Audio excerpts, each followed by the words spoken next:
Welcome back. It's art time, class.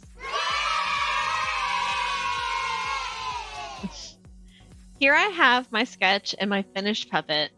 It's time for us to look at our work and critique, or to evaluate or look at our work and think about it and make opinions and think about the things we like and the things we wish we did differently or the things we think we want to add.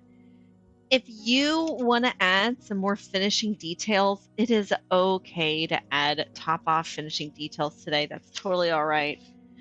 On this day, usually I'll have students, I'll give this bigger students access to markers to color in any details that they might have missed on their dragon.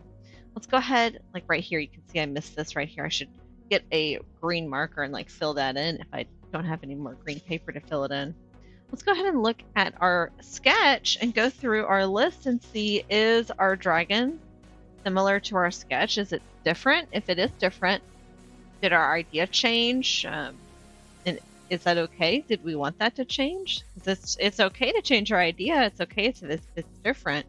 But we want to think about why it is that way. So my dragon has a snake-like body.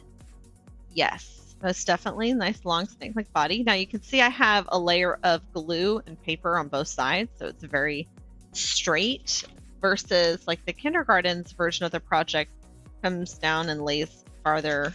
It doesn't stand up straight like this one does.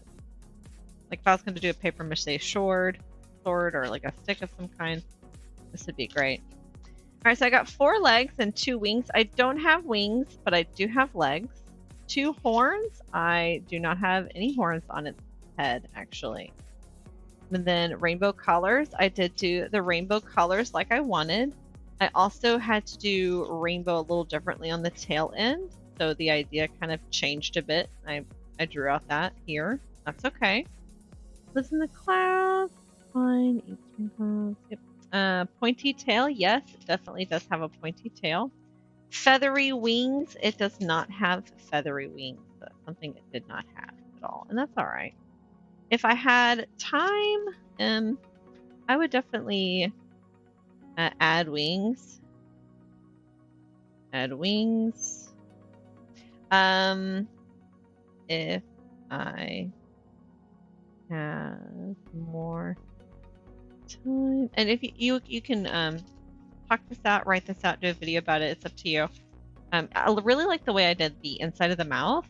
I thought about a pet dog that I used to have, that its lips were black almost, where the gum met the lip, and then there was the fur. It was black there, so that's kind of what I was thinking about. And then you got the red inside of the mouth. So I really like the inside of the mouth. I think I did a great job there. And I did do the front and back, so both sides. So I think I did a good job on both sides. So I think the mouth and body coverage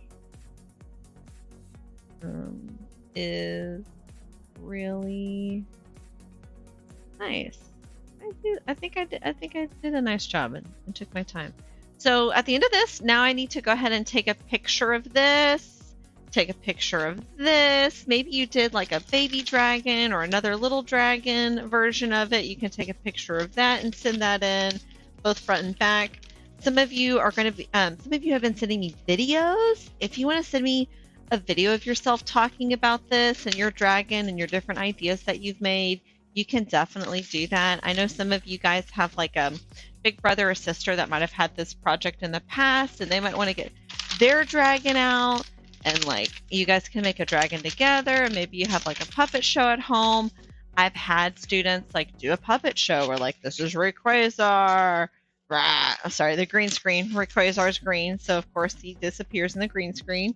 Or maybe you've got Dratini and you got this puppet that goes so cool. It goes all the way around, and it's got these really cool wings and feather ears or cool details. Guys, it's up to you, which which dragon styles you did and what you want to show off. So if you want to make a video of it, or if you just want to send me pictures of it, please send me something, at least pictures. I want lots of pictures.